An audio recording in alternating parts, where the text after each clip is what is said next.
அனைத்து நல்லவர்களுக்கும் வணக்கம். இந்த வாரம் ஃபினான்ஸ் செய்திகளில் உங்களை சந்திப்பதில் மிக்க மகிழ்ச்சி. நீங்க பார்த்திருக்கிறது தமிழ் செல்வன் யூடியூப் சேனல். நான் உங்க தமிழ் செல்வன். இது 25வது எபிசோட். எஸ் 25 எபிசோடு தொடர்ந்து நடத்திட்டு இருக்கோம். உங்களுடைய ஆதரவால ரொம்ப பெரிய நன்றிகள்.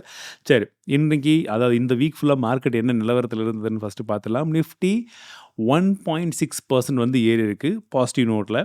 சென்செக்ஸும் கிட்டத்தட்ட 1.6 தான். ஓகேங்களா? ஆனா ஓவராலா இந்த வீக் ஃபுல்லாவே என்ன ஆயிடுச்சு நீங்க வந்து பார்த்துட்டீங்கன்னா தெரிஞ்சிருக்கும். ஒரு சேனலுக்குள்ளேயே வந்து போய்க்கிட்டு இருக்கு. அதுவுமே வந்து பார்த்தீங்கன்னா, இப்போ 25,000 அரவுண்ட் அந்த இடத்துக்கிட்ட வந்து கிட்டத்தட்ட ஒரு ரெசிஸ்டன்ஸ் மாரி வந்து உருவாகிருக்கு. அந்த ரேஞ்சிலேயே தான் இருந்துகிட்டு இருக்கு. அண்ட் இதற்கான காரணம் என்ன?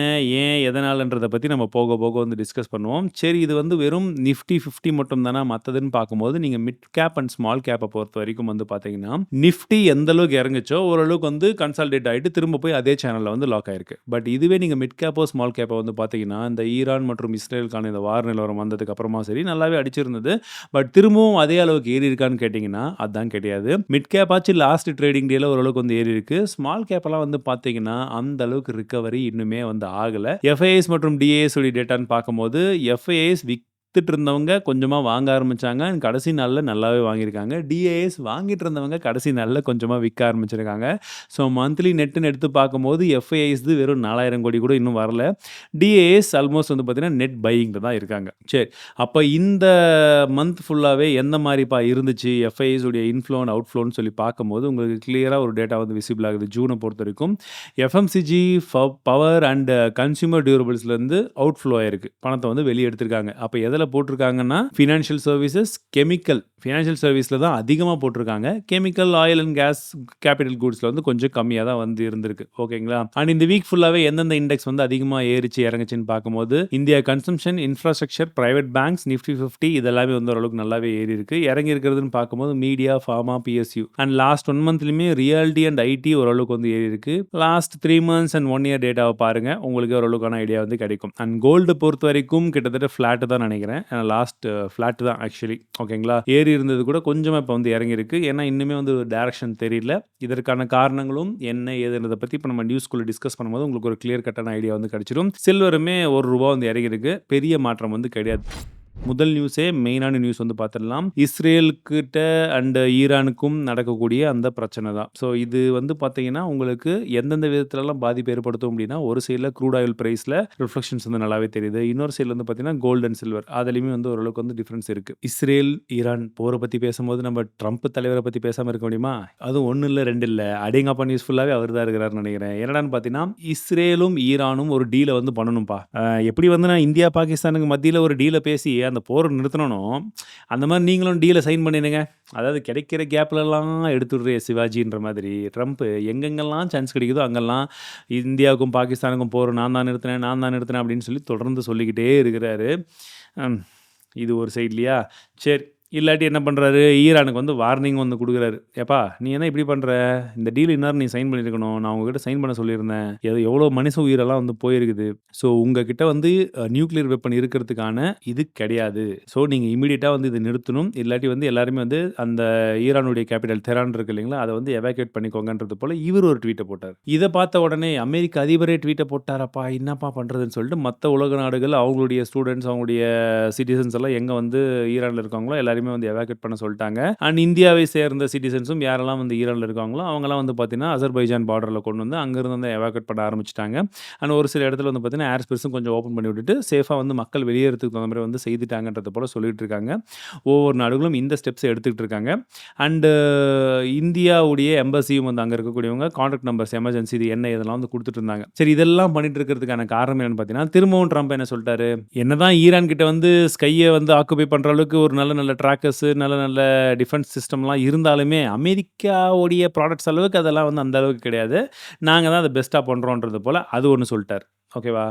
திரும்பவும் அமெரிக்கா தான் சுப்ரீம் லீடரு, உங்கள் நாட்டு தலைவர் எங்கே போய் ஒளிஞ்சிட்டு இருக்காருன்னு எங்களுக்கு தெரியும், அவரை வெளியே இழுத்து கொல்றதுக்கு ரொம்ப நேரம்லாம் ஆகாது அப்படின்றது போல் அப்படியும் திரும்ப ஒரு ட்வீட்டை போட்டிருக்காரு. ஓகேங்களா? சரி, இப்போ இதில் என்னடா பிரச்சனைன்னு பார்க்கும்போது, இஸ்ரேல் கிட்டேயும் ஈரான் கிட்டேயும் எந்த அளவுக்கான போருக்கான ஆயுதங்கள் இருக்குது அப்படின்றது வந்து இன்னும் யாருக்குமே தெரியாது. ஸோ எவ்வளோ சீக்கிரம் வந்து எந்த நாட்டுக்கான அந்த ஆயுதங்கள் வந்து காலியாகும் அப்படின்றத பற்றியும் தெரியாது. இஸ்ரேல் ஏற்கனவே என்ன கேட்க ஆரம்பிச்சிட்டாங்கன்னா, அமெரிக்காவுடைய ஹெல்ப்பை கேட்க ஆரம்பிச்சிட்டாங்க. நீங்கள் வாங்க உங்களுடைய வெப்பன்ஸ் எல்லாம் எங்களுக்கு கொடுங்கன்றது போல் கேட்க ஆரம்பிச்சிட்டாங்க. ஏன்னா இஸ்ரேல் கிட்ட ஏற்கனவே அவங்களுடைய த பெஸ்ட் டிஃபென்ஸ் சிஸ்டம் அப்படின்னு சொல்லக்கூடிய அயர்ன் டோம் இருந்தாலும் அது வந்து பார்த்தீங்கன்னா ஓரளவுக்கு பாதுகாப்பு. பட் அதை விடவே பாதுகாப்பாக இருக்கக்கூடிய ஏரோ 3 ஏரோ 2ல இருக்கக்கூடிய அந்த அளவுக்கான ரேஞ்சை கவர் பண்ணக்கூடிய பேலஸ்டிக் அண்ட் க்ரூசல் மிசைல்ஸ் எல்லாமே அவங்க வந்து வச்சிருக்காங்க. இது எந்த அளவுக்குன்னு பார்த்தீங்கன்னா இந்தியா வரைக்கும் அந்த ரேஞ்சை வந்து கவர் பண்ணக்கூடிய வல்லமை வந்து இருக்குது. ஸோ தாக்குதல்கள் எந்த டைரக்ஷன்ல வந்தாலுமே அவ்வளோ கிலோமீட்டர்ஸ் போயிட்டு அதை அழிக்கக்கூடிய வல்லமை இந்த மிசைல்ஸ்க்குலாம் இருக்குது ஒரு சைடில். சரிங்களா? இன்னொரு சைடில் G7 மாநாட்டிலேருந்து ட்ரம்ப் சீக்கிரமாக போயிட்டாரு. அது வந்து பார்த்தீங்கன்னா இந்த போருக்காக தான் அப்படி இப்படின்லாம் வந்து ஒரு சில பேர் சொன்னாங்க அப்படின்னு சொல்லி பேசிட்டு இருக்கிற சமயத்திலே திரும்ப அவர் என்ன சொல்லிட்டாரு, எப்பா இந்த பப்ளிசிட்டி ஸ்டண்ட்டை பண்ணக்கூடிய இந்த இனாமுல் மேக்ரோனை கொஞ்சம் நிறுத்துங்கப்பா, என்னப்பா அவன் இப்படியெல்லாம் பேசிட்டு இருக்கான், நான் வந்து இதுக்கெல்லாம் போல, நான் எதுக்கு போயிருக்கேன்னு தெரியுமா, நான் சீஸ் ஃபயருக்கெல்லாம் போல, நான் வேற ஒன்று பிளான் பண்ணுறேன், அது என்னன்னு எனக்கே தெரியாத பட்சத்தில் உனக்கு எப்படி தெரியும், உனக்கு தெரியாத ஒரு விஷயத்தை தான் நான் பண்ண போகிறேன் அப்படின்றது போல குழப்பி ஒரு டைலாக சொல்லியிருக்கிறார். யாரா நீ இவ்வளவு டேலண்டடாகிற? சரி, ட்ரம்ப் கடைசியாக வந்து இந்த போரில் வந்து பார்ட்டிசிபேட் பண்ண போகிறாரா, அமெரிக்கா வரப்போதான்னு சொல்லி கேட்டதுக்கு இன்னும் 2 வார்த்தை என்ன எதுன்னு பார்த்துக்கலாம் அப்படின்றத போல் ஒரு குண்டு தூக்கி போட்டிருக்காரு. யாருக்குன்னா இஸ்ரேலுக்கு. ஏன்னா ஆன்லைனில் ஒரு மீமெல்லாம் கூட ட்ரெண்ட் ஆயிடுச்சு. போய் இவங்க தண்ணியில் குதிப்பாங்க, நீ குதிரான்னு சொன்னால் இல்லை எனக்கு பயமாக இருக்குன்னு வெளியே நிற்பான். திரும்ப ஏறி வந்து குதிக்க சொல்லி தள்ளும் போது நவுந்துருவான், திரும்ப அவங்க குதிப்பாங்க. ஸோ அமெரிக்கா இந்த மாதிரி தான் இருக்குது. கடைசி வரைக்கும் போருக்குள்ளேயே போகாமல் வெளியே நின்று வேடிக்கை பார்க்குது. இஸ்ரேலில் மட்டும் தூண்டி விட்டுட்டு இருக்காங்கன்றது போல் மீம்ஸ் எல்லாம் வந்து ட்ரெண்ட் ஆகிட்டு இருந்தது. ஏன்னா அமெரிக்கா உள்ளே போகும் பட்சத்தில் ஈரானுக்கு சப்போர்ட்டாக ரஷ்யா மற்றும் சைனா உள்ளே குதிக்கிறதுக்கான வாய்ப்புகள் இருக்குது. ஸோ ஒவ்வொரு நாடும் இப்போ 2 சைடும் எடுக்க ஆரம்பித்தாங்க அப்படின்னா சின்னதாக ஆரம்பித்த இந்த போர் அப்படின்றது இப்போ ஏற்கனவே பெருசாக இருக்குது. இன்னும் பெருசாக இது உலகப் போராக மாறுறதுக்கான வாய்ப்புகளும் இருக்குது அப்படின்ற காரணத்தினால நாங்கள் வெளியில் இருக்கிறோம் அப்படின்ற மாதிரி ஒரு காரணமாக கூட இருக்கலாம் அப்படின்றத போல் சொல்லிக்கிட்டு இருக்காங்க. ஸோ எது எப்படியோ ட்ரம்ப் என்ன பண்ணுவார் ஏது பண்ணுவார்னு அவருக்கே தெரியல. ஏன்னா அவரே அதான் சொல்லிக்கிறார், நான் பண்ணலாம், பண்ணாமையும் இருக்கலாம், நான் என்ன வேணாலும் பண்ணலாம், யாருக்குமே தெரியாது அப்படின்றது போல் அவரே சொல்லியிருக்கிறார். ஸோ நம்மலாம் மீம் டெம்ப்ளேட் எடுக்க வேணாம், அவரே டெம்ப்ளேட் கொடுத்துட்டே இருக்கிறாரு. ஜஸ்ட் நம்ம அதை ஃபாலோ பண்ண மட்டும் போதும். சரி, இந்த போர் இப்போ எந்த மாதிரி போக போகுது, அப்போ உலக நாடுகளுடைய பொருளாதாரம்லாம் எந்த அளவுக்கு ஆக போகுதுன்னு சொல்லி யோசிக்கும் போது உலக நாடுகளுடைய பொருளாதாரத்தெல்லாம் பார்க்க வேண்டியது. நீங்கள் ஈரான் இஸ்ரேலுடைய பொருளாதாரத்தை பார்த்தாலே சரி, அவங்களே ஸ்டாக் மார்க்கெட்டே வந்து பார்த்தீங்கன்னா சரி ஓகே இவங்களே வந்து அடிச்சுக்குவாங்க, கடைசியில் வந்து வேறு வழி இல்லை, 2 பேர்கிட்ட குண்டெல்லாம் தீர்ந்து போச்சு, வெப்பன்ஸ் எல்லாம் எதுவும் இல்லைன்ற அளவுக்கு இவங்களே ஸ்டாப் பண்ணிடுவாங்க அப்படின்ற விதத்தில் தான் இருக்க போகுதோ அப்படின்றத போல் ஒரு அசம்ஷனில் ஸ்டாக் மார்க்கெட்லாம் அவங்களது ஏற ஆரம்பிச்சிருக்கு ஆல்ரெடி. ஓகேங்களா? அதுவும் பார்த்தீங்கன்னா எந்த அளவுக்கு ஸ்டெடியாக ஏறி இருக்குன்னு வந்து பாருங்கள். போர் நடந்துக்கிட்டு இருக்குது, அந்த சமயத்தில் இந்த அளவுக்கு வந்து இருக்குன்ற பட்சத்தில். சரி, 2வது நியூஸ் என்னென்னு பார்த்தீங்கன்னா ஃபெட் சேர்மன், எப்படி நம்ம சொல்லியிருந்தோம் இல்லையா, ரேட் கட் நடக்கிறதுக்கான வாய்ப்புகள் குறைவேன்னு, ரேட் கட் இல்லை. ஓகேவா? இது தெரிஞ்ச விஷயம். அதுலேயே என்ன திரும்ப ட்ரம்ப் சொல்ல ஆரம்பிச்சிட்டானா, இவன் ஒரு கையாலாகாதவன்பா, வேஸ்ட் ஃபெலோ, நானே ஃபெட் சேர்மனாக இருந்தால் கூட இதோட பெட்டரான ஜாப் பண்ணியிருப்பேன் அப்படின்னு சொல்லிட்டு சராமறையாக போட்டு திட்டிருக்கிறாரு. பட் ஃபெட் சேர்மன் என்ன சொல்கிறாருன்னா, எப்பா நீங்கள் பாட்டுக்கு டேரிஃப் எல்லாம் அது இதெல்லாம் வந்து ஏற்றி விட்டுருக்கீங்க, அதனால் இன்ஃப்ளேஷன்லாம் பயங்கரமாக ஏறிடுச்சு, இதன் காரணமாக நாங்கள் இப்போதைக்கு ரேட் கட் பண்ண முடியாது அப்படின்றத போல் அவர் தெளிவாக சொல்லிட்டார். இதுக்கு ட்ரம்ப் என்ன சொல்லிட்டாரு, உலக நாடுகளில் பல நாடுகள் ரேட் கட் பண்ணிட்டாங்க, அதுவும் லிஸ்ட் எடுத்து பாருங்கள் எந்த நாடெல்லாம் எவ்வளோ ரேட் கட் பண்ணி எவ்வளோலாம் வந்து வச்சிருக்காங்க இன்ட்ரெஸ்ட் ரேட்னு சொல்லிட்டு, நம்மளது தூக்கி போய் நீ கடைசியில் வச்சுட்டு இருக்க, அதில் பாதாளத்தில் வந்து நீ அமெரிக்காவை தள்ள பார்க்குற, அவ்வளோ கடன் வந்து அதிகமாயிட்டு இருக்கு, சுமை அதிகமாயிட்டு இருக்குன்றது போல அவங்க தரப்புல இருந்து அவர் சொல்லுங்கிறார். சரி, அப்போ ரேட் கட் இருக்கவே இருக்காதான்னு கேட்டிங்கன்னா, இந்த வருஷத்தில் மேபி 2 ரேட் கட் இருக்கலாம் அப்படின்றது போல ஃப்ளட்டுடைய குழுவில் இருக்கக்கூடிய ஒரு சில பேர் 8 பேர் கிட்ட வந்து கருதுறாங்க. மீதி 7 பேர் இந்த வருஷம் எதுவுமே இருக்காதுப்பா அப்படின்றது போல சொல்கிறாங்க. பட் கோயிங் ஃபார்வர்ட் இந்த டேரிஃப் அண்ட் இன்ஃப்ளேஷன் இதெல்லாம் வந்து எந்த மாதிரி வந்து அமெரிக்காவில் வந்து போகுதோ அதோடைய மூவ்மெண்ட்டை பொறுத்து தான் உங்களுக்கு ரேட் கட் இருக்குமா இருக்காதா அப்படின்றத வந்து டிசைட் பண்ணப்படும் அப்படின்றது தான் ஃபெட் சேர்மனுடைய தீர்க்கமான முடிவு. அடுத்த நியூஸும் ட்ரம்ப் தான். ஏன்னா ட்ரம்ப் திரும்ப வாய வச்சுன்னு சும்மா இல்லாமல் எல்லா சைடுமே வந்து நான் தான் இந்தியா பாகிஸ்தானுக்கு போர் நிறுத்தினேன் அப்படி இப்படின்னு சொல்லிட்டு இருந்தார் இல்லைங்களா. இதில் வேறு நடுவில் வந்து பார்த்தீங்கன்னா பாகிஸ்தான் சீஃப் இருக்கார் பாருங்க, ஆஷிஃப் முனீர், அவரை கூப்பிட்டு வேற ட்ரீட்லாம் வந்து கொடுக்குறாராம். ஓகேவா? அவங்க என்ன சொல்லிக்கிறாங்க, பாகிஸ்தான் தரப்புல இருந்து இந்த போரை நிறுத்தினதுக்காகவே நம்ம ட்ரம்ப் தலைவருக்கு வந்து நோபல் பரிசு கொடுக்கணும் அப்படின்றது போல் அவங்க சொல்லியிருக்கிறாங்க. சரி, இது அவுட் ஆஃப் டாபிக்னு வச்சுக்கிட்டா கூட இந்த சைடில் நான் தான் நிறுத்தினேன் இவங்க சொல்லிட்டு இருக்காங்க. பட் இந்தியா தரப்புலேருந்து என்ன சொன்னாங்க, பாகிஸ்தான்லேருந்து எங்களுக்கு ஃபோன் பண்ணி போரை நிறுத்துங்கன்னு சொன்னதுனால தான் நாங்கள் வந்து சீஸ் ஃபயர் பண்ணோன்றது போல் சொல்லியிருந்தாங்க இல்லையா. கிட்டத்தட்ட ஓப்பன் ஸ்டேட்மெண்ட்டாக அதை தான் வந்து சொல்லிட்டு இருக்காங்க. போரை அவர் நிறுத்த சொன்னதுனால நிறுத்தலை, நாங்கள் இந்தியா வந்து இன்றைக்கி கிடையாது என்றைக்குமே 3வது நபரை உள்ளே கூப்பிட்டு நாங்கள் பஞ்சாயத்து பண்ண சொல்ல மாட்டோம், இது எங்கள் பிரச்சனை, நாங்கள் பார்த்துக்குறோம். அந்த விதத்தில் தான் பாகிஸ்தான்லேருந்து எங்களுக்கு சீஸ்ஃபயர் பண்ண சொல்லி கேட்டதுனால தான் நாங்கள் வந்து பண்ணோம் அப்படின்றத போல் தீர்க்கமாக வந்து சொல்லிட்டாங்க. இதற்கு மேலே எப்படி தலைவர் சொல்ல போகிறாருன்னு பார்க்கலாம். Well, I stopped the war. between Pakistan. I love Pakistan. Actually இதுக்கும் ஒரு பதில் சொல்லிட்டார். என்னன்னு பார்த்தீங்கன்னா, சுட சுட இந்தியா கிட்ட ட்ரேட் டாக்ஸ் எல்லாம் வந்து போய்கிட்டு இருக்கு. இந்த ட்ரேடுக்காக தானே எல்லாத்தையும் பேசிட்டு இருந்தோம். Modi is a fantastic man. I spoke to him last night. We're going to make a trade deal with. So பாகிஸ்தானில் வந்து நான் தான் நிற்க வச்சேன். ஆனால் இந்தியா வந்து பார்த்தீங்கன்னா அவங்களே வந்து ஓகே நாங்கள் நிறுத்துறோம்னு சொல்லிட்டாங்க. பட் ரெண்டுமே வந்து கிரேட் நேஷன்ஸ். எனக்கு ரெண்டு பேருமே பிடிக்கும். But I stopped the war between Pakistan and India. This man was extremely influential in stopping it from the Pakistan side. Modi from the India side and others. நான் வந்து trade பண்ண போகிறேன். சுற்றி போட்டு அவ்வளோதான். ஸோ மே மந்தில் வந்து எந்தெந்த ஏஎம்சிஸ் ஓகேங்களா, எந்தெந்த மியூச்சுவல் ஃபண்ட் ஹவுசஸ் வந்து எந்தெந்த கம்பெனியில் வந்து அவங்களுடைய ஷேர்ஸ் ஈக்விட்டி வந்து இன்க்ரீஸ் பண்ணியிருக்காங்க, எதுலேருந்து எக்ஸிட் ஆனாங்க அப்படின்றத பற்றி ஒரு லிஸ்ட் வந்துருக்கு. இதை பார்த்துட்டு கண்ணை மூடிட்டு போய் தயவு செஞ்சு இன்வெஸ்ட் பண்ணாதீங்க. உங்களுக்கு ஒரு ரஃப் ஐடியாக்காக தான் இது. ஜஸ்ட் போய்க்கோங்க, உங்களுடைய ஃபண்டமெண்டல் அனாலிசிஸ் என்ன எதுன்னு வந்து பார்த்துக்கோங்க. அந்தந்த கம்பெனிஸ் எதனால் அவங்க இன்வெஸ்ட் பண்ணியிருப்பாங்க ஒரு ஐடியா கிடச்சிச்சின்னா அதுக்கப்புறம் என்ன பண்ணலான்றது யோசிச்சு பாருங்கள். அண்ட் ஏற்கனவே இன்ட்ரெஸ்ட் ரேட் கட் ஆகிடுச்சு. அதை தொடர்ந்து என்ன ஆகுன்றதை நம்ம சொல்லியிருந்தோம். ஸோ பேங்க்கும் அவங்க இன்ட்ரெஸ்ட் ரேட் வந்து கட் பண்ண ஆரம்பிப்பாங்கன்னு சொல்லிட்டு ஒரு சில பேங்க்ஸ் எல்லாம் அவங்களுடைய சேவிங்ஸ் பேங்க் அக்கௌண்ட்டுடைய அந்த இன்ட்ரெஸ்ட் ரேட் வந்து கட் பண்ண ஆரம்பிச்சிட்டாங்க. ஒரு சில பேங்க்ஸ் எல்லாம் வந்து பார்த்தீங்கன்னா எஃப்டியோட இன்ட்ரெஸ்ட் ரேட்டும் கட் பண்ண ஆரம்பிச்சிட்டாங்க. ஸோ கோயிங் ஃபார்வர்ட் எல்லா பேங்க்கும் இதை ஃபாலோ பண்ணுவாங்கன்றதை நம்பலாம். ஸோ உங்கள் பேங்க்கில் என்ன இன்ட்ரெஸ்ட் ரேட் இருக்குன்னு செக் பண்ணிக்கோங்க. சேவிங்ஸில் இருந்தாலும் சரி, எஃப்டியில் இருந்தாலும் சரி. ஸோ ஒரு வழியாக செபி என்ன சொல்லிட்டாங்கன்னா, என்எஸ்சியோடைய எக்ஸ்பைரி டேட்டை வந்து டியூஸ்டே வச்சுக்கோங்கப்பான்னு சொல்லிட்டாங்க. பிஎஸ்சி இது வந்து தேர்ஸ்டே. இவங்களுக்குலாம் இந்த பஞ்சாயத்து முடியவே இல்லை. ஸோ இது இங்கே தான் இந்த டேட்டு தான் அப்படின்றது போல் அவங்க சொன்னால் மட்டும்தான் வந்து இதாகும்னு நினைக்கிறேன். ஏன்னா என்எஸ்சி வந்து சும்மா ஆண்டுட்டு இருந்தாங்க இந்த இடத்த எஃப்என்டோவை. இப்போ பிஎஸ்சியும் உள்ளே வந்து மார்க்கெட் ஷேர் ரைஸ் ஆகுதுன்ற பட்சத்தை அவங்களால தாங்க முடியல. அதனால் இப்படி வந்து கண்கட்ட வித்தியாக நிறைய பேர் பண்ணிட்டு இருந்தாங்க. ஸோ எஃப்என்டோவில் இருக்கக்கூடியவங்க keep note of it, stay safe. And இது எப்போ வந்துன்னு பார்த்தீங்கன்னா செப்டம்பர் 1ஆம் தேதியிலிருந்து அமலுக்கு வரும். ஓகேவா? அன்லிஸ்டட் ஷேர்ஸ் எல்லாம் இருக்குது பார்த்தீங்களா, கம்பெனி அப்பா அன்லிஸ்டட் ₹100 தான் இருந்துச்சு, இப்போ பாரு ₹1000 ஆயிடுச்சு அப்படின்றது போலலாம் நிறைய கம்பெனிஸை பற்றி பயங்கரமாக hype ஏற்றிருந்தாங்க.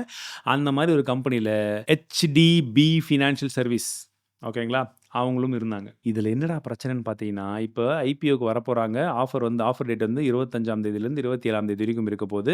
Lot size 20, price pant வந்து பார்த்தீங்கன்னா 700 740 வந்து இருக்குது. டோட்டலாக வந்து பார்த்தீங்கன்னா ஐபிஓட சைஸே 12,500 கோடி ரூபாய். ஓகேவா? லிஸ்டிங் வந்து 2 ஜூலை. ஃபேஸ் வேல்யூ ₹10 வரப்போகுது. ஓகேவா? பட் இதில் பிரச்சனை என்னென்னா, அன்லிஸ்டட்ல இவங்க எவ்வளோக்கு வித்துட்டு இருந்தாங்கன்னா 1400 1500 ரூபாய்க்கெல்லாம் அன்லிஸ்டட் ஷேர்ஸில் வந்து வித்துட்டு இருந்தாங்க. இப்போ ஐபிஓலேயே வெறும் 700லேருந்து 750 740 50% கிட்ட ட்ராப்.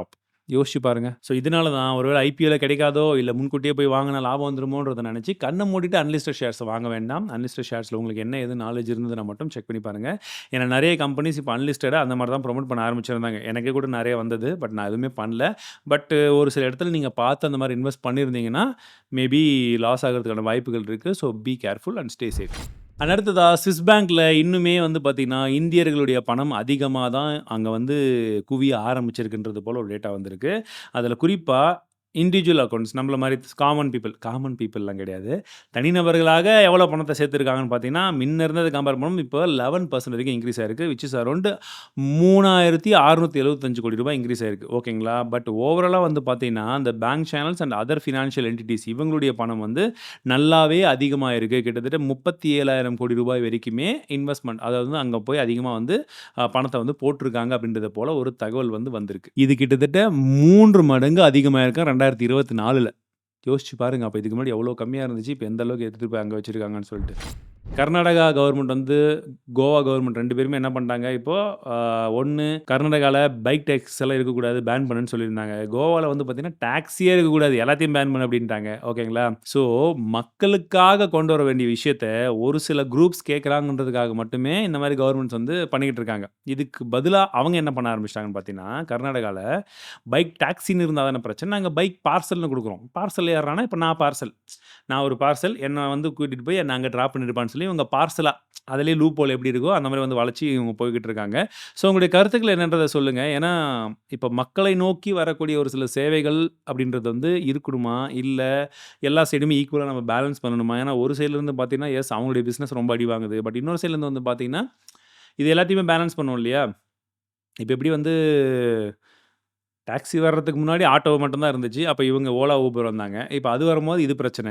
ஸோ எல்லாத்தையுமே பேலன்ஸ் பண்ணுறது பெட்டராக இருக்கும்னு நான் நினைக்கிறேன். நீங்கள் என்ன நினைக்கிறீங்க? உங்கள் கருத்துக்களை வந்து ஷேர் பண்ணுங்கள். Safety is utmost priority. அது எங்கே இருந்தாலும் சரி, பைக்கு ஆட்டோ காரு எதுவாக இருந்தாலும் சேஃப்டி ப்ரையாரிட்டி, ப்ரைவசி ப்ரையாரிட்டி. அதோட மெயின்டைன் பண்ணி எந்த இடத்துக்கு கொண்டு வந்தாலுமே பெட்டராக இருக்குன்றது என்னுடைய கருத்து. உங்கள் கருத்து என்னன்றதை சொல்லுங்கள். அண்ட் ரீசென்ட் டைம்ஸில் உங்களுக்கு தெரியும் ஏர்லி மான்சூன் வந்த காரணத்தினால ஒரு சில செக்டார் வந்து அடி வாங்குறதுக்கான வாய்ப்புகள் இருக்குது. அதில் குறிப்பாக cement, paint, air condition and beverages ஓகேங்களா. ஏன்னா ஆல்ரெடி வந்து மழை ஸ்டார்ட் ஆகிடுச்சு. ஒரு சைடில் நமக்கு விவசாயத்தை சார்ந்து பார்க்கும்போது அது நல்ல விஷயமாக இருந்தாலும், இன்னொரு சைடில் அந்த வெயிலை நோக்கி காத்து கொண்டிருந்த ஒரு சில கம்பெனிகளுக்கு இது ஒரு சின்ன ஒரு அடியாகவும் இருக்கும். ஸோ நிறைய கம்பெனிஸுடைய பங்குகள்லாம் வந்து இறங்க ஆரம்பிச்சிருக்கும். ஸோ அதனால் பயப்பட வேண்டாம். அவங்களுடைய ஃபண்டமெண்டல் ஸ்ட்ராங்காக இருக்கா, இன்வெஸ்ட்மெண்ட் எந்த மாதிரி இருக்குது, கேபெக்ஸ் எந்த மாதிரி இருக்குன்றதை பொறுத்து உங்களுடைய இன்வெஸ்ட்மெண்ட்டை ட்ராப் பிரகாரம் எப்படி இன்வெஸ்ட் பண்ணலாம் லாங் டேர்ம்க்குன்றதை ப்ரொசீட் பண்ணுங்கள். அதை பொறுத்து பாருங்கள். ஸோ ஃபாஸ்டாகுடைய அப்டேட்டை திரும்ப நான் சொல்ல விரும்பல. உங்களுக்கு ஏற்கனவே இந்த டீட்டெயில்ஸ் வந்து கிடைச்சிருக்கும். ரூ. 3000 ஆனுவல் பாஸ் நீங்கள் வாங்கிக்கலாம். ஒரு வருஷத்துக்குள்ள மேக்ஸிமம் 200 டைம்ஸ் வந்து நீங்கள் கிளைம் பண்ணிக்க முடியும். ஒரு தடவை ஒரு டோலை கிராஸ் பண்ணிங்கன்னா அது ஒரு ட்ரிப்பாக வந்து கணக்கெடுத்துக்கப்படும் ஓகேங்களா. அண்ட் ஒரு சில இடத்துல வந்து இந்த க்ளோஸ்டு செயினில் மட்டும் நீங்கள் இன் அண்ட் அவுட் ரெண்டுமே சேர்த்து ஒரு ட்ரிப்புன்னு சொல்கிறாங்க. பட் அது எந்த இடத்துல கிளாரிட்டி வந்து வரல ஒன்று. ரெண்டாவது அந்த ஆனுவல் ப்ளஸில் 200 நீங்கள் கிராஸ் பண்ணிட்டீங்கன்ற பட்சத்தை திரும்பவும் நம்ம நார்மலாக எப்படி ரீசார்ஜ் பண்ணுவோமோ அந்த மாதிரி ஆனுவல் பேக் மாதிரி ரீசார்ஜ் பண்ணிக்கலான்றது போல் சொல்கிறாங்க. 2 மூணாவதாக ஒரு தடவை உங்கள் வண்டியில் போட்டுட்டிங்கன்னா அதை எடுத்து வேறு வண்டியில் வைக்கக்கூடாது, நேம் ட்ரான்ஸ்ஃபர் பண்ண முடியாதுன்றது 3 ஓகேவா. இந்த மாதிரி முக்கியமான விஷயங்கள் இருக்குது. இது ஆகஸ்ட் 15ஆம் தேதியிலேருந்து வந்துடும்னு சொல்கிறாங்க. அதற்குள்ளாக மீதி கிளாரிட்டியும் என்ன ஏதுன்றது தெளிவாக வந்து கொடுத்துருவாங்கன்னு நினைக்கிறேன். But this one is actually good. அதிகமாக வந்து ரோட்டை ட்ராவல் பண்ணணும்னு நினைக்கிறவங்க, ட்ராவல் பண்ணுறவங்க, ஏன்னா நான் இப்போ இங்கேருந்து சென்னைக்கோ கோயம்புத்தூருக்கோ போனாலே ஒரு தடவை போகிறதுக்கே கிட்டத்தட்ட ரூ. 500 ஆகிடுது. போயிட்டு வரும்போது ரூ. 1000 பெட்ரோல் 10,000, இது ஒரு 1000 11,000 ஆகிடுது. அப்படின்ற பட்சத்தில் இது ஒர்த்து. ஸோ அதிகமாக ட்ராவல் பண்ணுறவங்களுக்கு அதுவுமே எந்த அளவுக்கு இந்த டேர்ம்ஸ் அண்ட் கண்டிஷன்ஸ் எதுவுமே வந்து ரொம்ப குழப்பாமல் வச்சுருந்தாங்கன்னா ஓகே. ஸோ எஃப்ஏக்யூஸ் வந்து என்னென்ன மாதிரி டவுட்ஸ் எல்லாம் இருந்துச்சோ அதுக்கு அவங்களே வந்து அஃபிஷியலாக ரிலீஸ் பண்ணியிருக்காங்க. அதோடைய லிங்க் நான் டிஸ்கிரிப்ஷன் கொடுத்துருப்பேன். தாராளமாக செக் பண்ணி பாருங்கள். அமலுக்கு வர்றதுக்கு முன்னாடி ஏதாச்சும் மாற்றங்கள் இருந்தால் அதுவுமே என்னன்றதை நான் சொல்கிறேன். இப்போ ரீசெண்டாக ஏர் இந்தியா ஃப்ளைட் வந்து கிராஷ் ஆச்சு இல்லைங்களா. அதுக்கு அடுத்தபடியாக என்னாச்சுன்னு வந்து பார்த்தீங்கன்னா ஓவராலாகவே நியூ புக்கிங்ஸ் வந்து கிட்டத்தட்ட 30-35% வந்து ட்ராப் ஆகிடுச்சு. ட்ராவலர்ஸ் வந்து யாருமே வந்து இன்டர்நேஷனல் ட்ரிப்ஸ் இந்த மாதிரி ட்ரிப்ஸ் எல்லாம் வந்து கேன்சல் பண்ண ஆரம்பிச்சிட்டாங்கிறது போல சொல்கிறாங்க. அதிகமாக விரும்பலன்னு சொல்கிறாங்க. அடுத்தபடியாக ஏர் இந்தியா ஃப்ளைட்ஸில் ஏற்கனவே இருந்ததே வந்து பார்த்தீங்கன்னா 20-25% வந்து கேன்சலேஷனே வந்து ஜாஸ்தியாக இருக்குன்னு சொல்கிறாங்க அடுத்த 6 நாட்கள்லேயே. அண்ட் இந்த லாஸ்ட் மினிட் கேன்சலேஷனால் என்ன ஆகுதுன்னு வந்து பார்த்தீங்கன்னா ட்ராவல் ஏஜென்சியிலேருந்து மற்ற எல்லாருக்குமே மிகப்பெரிய லாஸ் ஆகுது. ப்ளஸ் மற்ற ஃப்ளைட் டிக்கெட்ஸ் இனிமேட்டு வரக்கூடிய அப்கமிங் ஃப்ளைட் டிக்கெட்ஸ் வந்து பார்த்தீங்கன்னா நார்மலாக 8,000 7,000 இருந்த இடத்துல இப்போ அது 10,000 அந்த மாதிரி இன்க்ரீஸ் ஆகிறதுக்கான வாய்ப்புகளும் இருக்குது. ஏன்னா மற்ற இடத்தையும் இவங்க ஃபில் பண்ணணும் இல்லையா, அந்த லாபத்தை மற்ற இடத்துல கொண்டு வரணுன்றதுனால, லாஸை வந்து கவர் பண்ணுன்றதுனால அந்த மாதிரி ஏறதுக்கான வாய்ப்புகளும் இருக்குது. இதை பற்றி உங்களுடைய கருத்துக்கள் என்னன்னு ஷேர் பண்ணுங்கள். அண்ட் இது ரிலேட்டடாக இருக்கக்கூடிய பிஸ்னஸும் வந்து ட்ராப் ஆகிறதுக்கான சான்சஸ் வந்துருக்கு. ரீசெண்ட் டைம்ஸ் வந்து பார்த்தீங்கன்னா ட்ரீம் ஃபோக்ஸ் அப்படின்னு சொல்லக்கூடிய கம்பெனியில் ஒரு பெரிய நியூஸ் எல்லாம் வந்துச்சு. நிறைய பேங்க்ஸ் எல்லாம் அவங்கள விட்டு வெளியே போகிறாங்க. ஏன்னா இந்த ஃப்ளைட் ட்ராவல்ஸ்லாம் கம்மியாகிற காரணத்தினால ப்ளஸ் இவங்களுடைய கிளிச்சும் ஒரு சிலது இருக்குது அப்படின்றதுனால. ஸோ இந்த மாதிரி அதை சார்ந்த பங்குகளும் லைட்டாக அடி வாங்கிறதுக்கான வாய்ப்புகள் இருக்குது. ஸோ என்ன ஏதுன்றது ஒரு தடவை செக் பண்ணிக்கோங்க. ஸோ நான் கடைசியாக சொல்ல வேண்டிய இன்னொரு விஷயம் என்னென்னா, தொடர்ந்து ஃபினான்ஸ் செய்திகளுக்கு ஆதரவு கொடுக்கக்கூடிய நல்லவங்களுக்கு மிகப்பெரிய நன்றிகள். இதை தொடர்ந்து கண்டினியூ பண்ணலாம் அப்படின்ற ஒரு எண்ணத்தில் தான் நாங்களும் போய்கிட்டு இருக்கோம். இன்றைக்கி ஆக்சுவலி எனக்கு உடம்பு முடியல, பட் இந்த விஷயத்தை பேசணும் அப்படின்றதுக்காக தான் வந்தேன். இது கூடவே நம்ம மணி சீரிஸுமே ரெகுலராக வந்து போட போகிறோம். லாஸ்ட் வீக்கே நிறைய பேர் சில்வர் வீடியோ கேட்டுட்டு இருந்தீங்க. இந்த வீக் சில்வர் வீடியோவும் வந்துடும். அது இல்லாமல் சேஃபஸ்ட் அசட்டாக நீங்கள் இன்வெஸ்ட் பண்ணுறதுக்கு வேறு என்னென்ன விஷயங்கள் இருக்குன்றதை பற்றின வீடியோ எடிட்டிங் போயிட்டுருக்கு. அதுவுமே கொண்டு வந்துடும். ஸோ தொடர்ந்து வரக்கூடிய வீடியோஸ்க்கு உங்களுடைய ஆதரவு மற்றும் சப்போர்ட் இருக்கும் பட்சத்தில் மட்டும்தான் இன்னும் இந்த மாதிரி நிறைய ஃபுல் ஃப்ளெஜ்டான வீடியோ எங்களால் கொண்டு வர முடியும். ஏன்னா தமிழ் சேனலில் பார்த்தீங்கன்னா ஸ்பான்சர் வீடியோஸ் 99% இருந்ததே கிடையாது. நான் நிறைய நானே வந்து 100% வந்து ஃபில்டர் பண்ண ஆரம்பிச்சிருவேன். ஆல்மோஸ்ட் எனக்கே ஓகே இது ரொம்ப சூப்பர் சேஃப்னா மட்டும்தான் அதை கண்டினியூ பண்ண முடியும். பட் இந்த மாதிரி என்னுடைய ஜேர்னியை நான் வந்து ப்ராப்பராக டிரான்ஸ்பரண்ட்டாக உங்களுக்கு சொல்லி பண்ணும் பட்சத்தில் அது உங்களோட ஆதரவும் இருந்தால் மட்டும்தான் அது இன்னும் லாங் டேர்முக்கு எடுத்துகிட்டு போக முடியும். ஸோ கண்டிப்பாக உங்களோட ஆதரவு இருக்குன்ற நம்பிக்கையோட மீண்டும் இடத்துல சந்திக்கிறேன். வாழ்க தமிழ், வாழ்க காலேஜ், வாழ்க நல்ல உள்ளங்கள்.